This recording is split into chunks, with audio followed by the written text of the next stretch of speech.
Bismillahirrahmanirrahim. Assalamualaikum warahmatullahi wabarakatuh. Alhamdulillah wassalatu wassalamu ala Rasulillah Nabina Muhammad bin Abdillah sallallahu alaihi wasallam wa ala alihi wa sahbihi wa man tabi'ahu ila yaumil qiyamah. Amma ba'du fa ba'du tahiyah. Allahumma akrimna binuril fahmi wa akhrijna min dhulumatil wahmi waftah lana abwaba rahmatik wangshur alaina hikmataka. Allahumma rzuqna fahman nabiyyin wa hifdzal mursalin wa ilhamal malaikatil muqarrabin birahmatika ya arhamar rahimin. Amin amin ya rabbal alamin.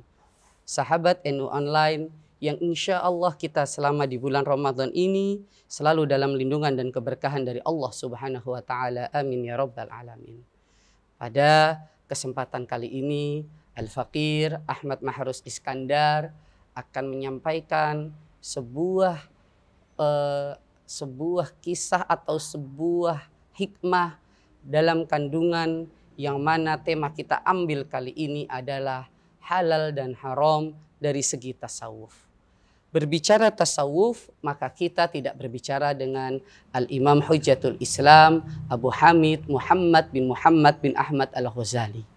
Bahkan dalam kitab Ihya Ulumuddin dan kitab intisari dari Ihya Ulumuddin itu sendiri Minhajul Abidin menjelaskan bab yang khusus tentang halal dan haram.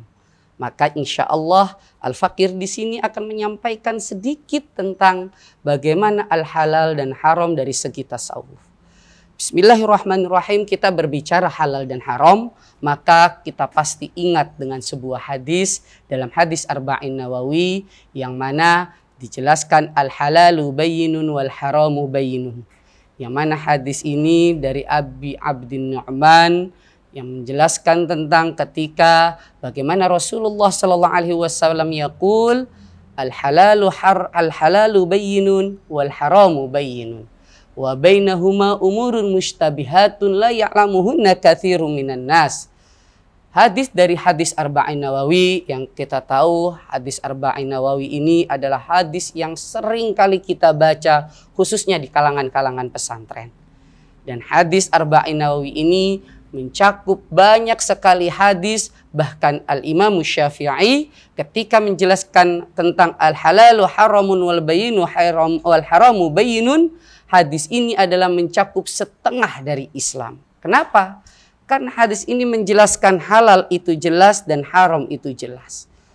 Islam tentang halal dan haram. Wa bainahuma umurun mushtabihatun, dan diantaranya adalah perkara-perkara yang syubhat. Yang mana berbicara perkara yang syubhat ini berarti perkara yang antara tidak jelas halalnya dan tidak jelas haramnya. La ya'lamuhunna katsirun minan nas.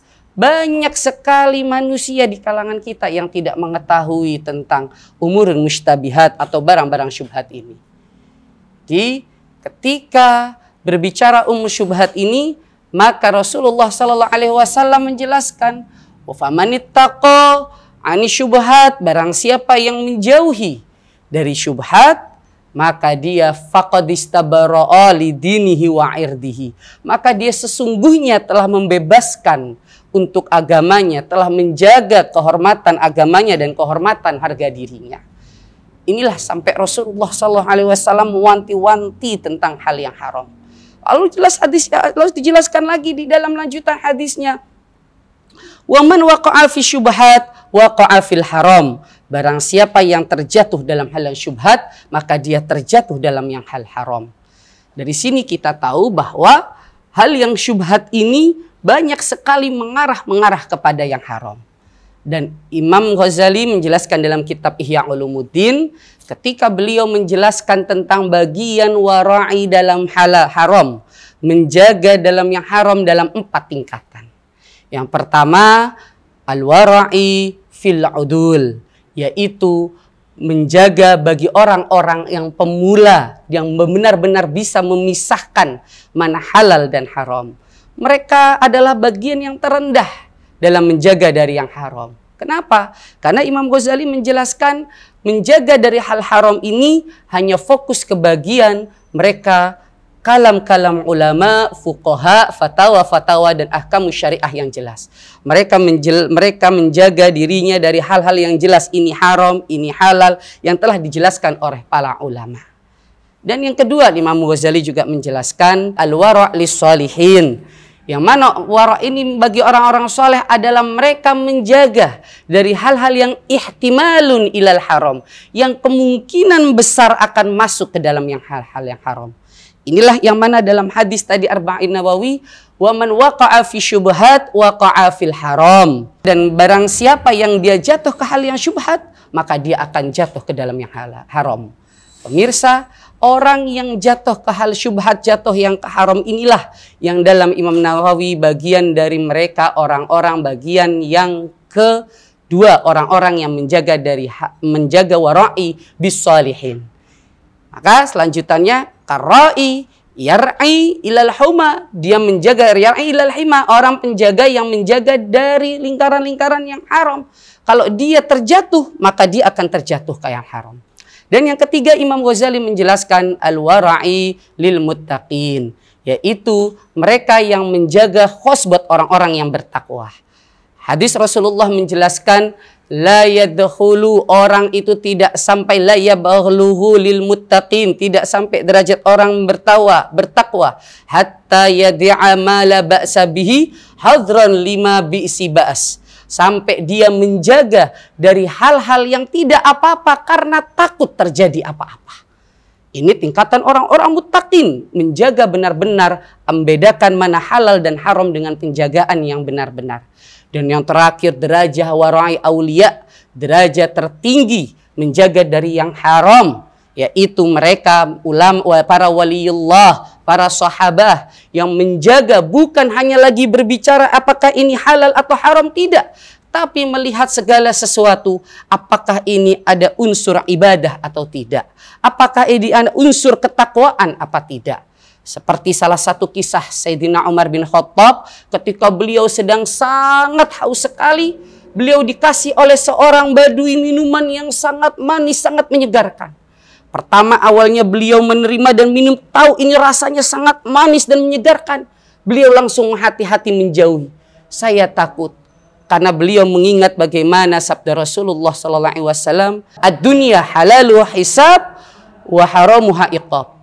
Semua yang ada di dunia yang halal ini akan dihitung oleh Allah Subhanahu wa taala, dan haramnya itu akan menjadi pertanggungan, akibat menjadi siksaan nanti di yaumul qiyamah. Naudzubillah.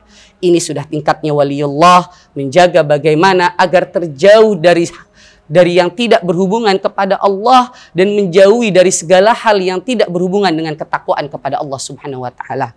Dan bahkan dalam kitab Minhajul Abidin ini, halal itu sendiri makanya para tasawuf membagi menjadi 3 bagian. Pertama, halal yang mana dilihat dari niatnya bagaimana.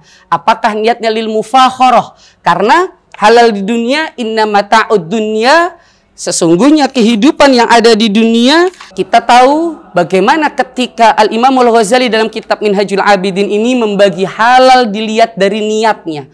Karena halal melihat dari 3 hal. Pertama, keadaannya seperti apa. Kedua, tujuannya, niatnya seperti apa. Dan yang ketiga adalah pandangan secara umumnya atau hasil akhirnya seperti apa. Maka jika dilihat dari 3 hal ini, Al-Imam Al-Ghazali membagi menjadi 3 hal, semua hal yang halal. Yang pertama adalah al-halalu lil mufakharah. Halal, kehidupan halal dunia untuk membangga-banggakan di hadapan orang lain. Inilah yang dilarang oleh Allah Subhanahu wa taala sebagaimana tercantum dalam ayat Al-Qur'an, annamal hayatud dunya la'ibu wa lahu wa zinatun wa tafakhur.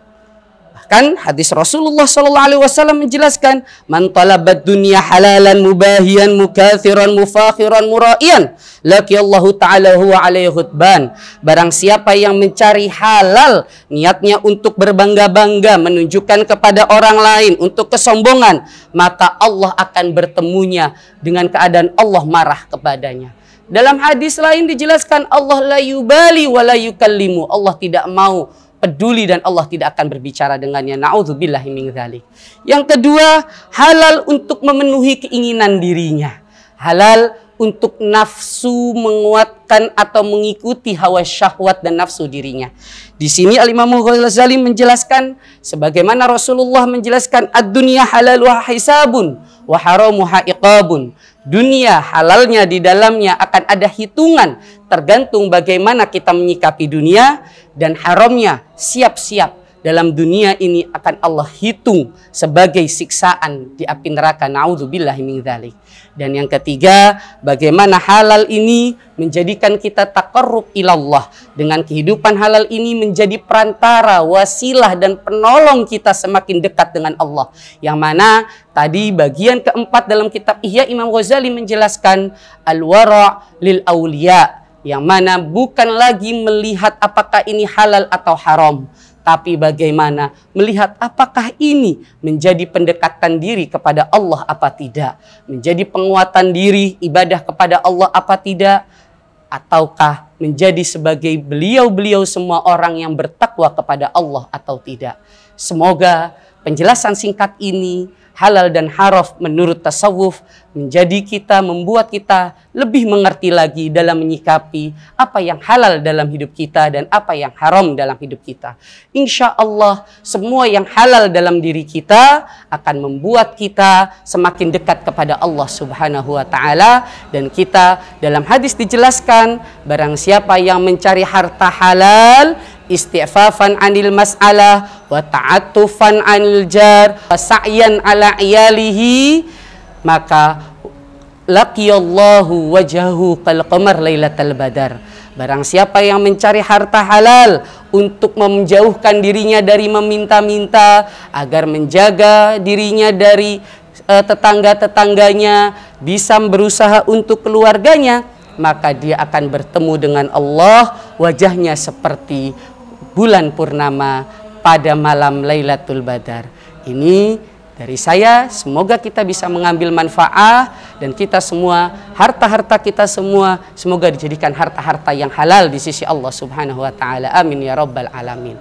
Cukup sekian dari Al-Fakir, kurang lebihnya mohon maaf. Wallahul muwaffiq ila aqwamit thoriq wal afu minkum. Wassalamualaikum warahmatullahi wabarakatuh.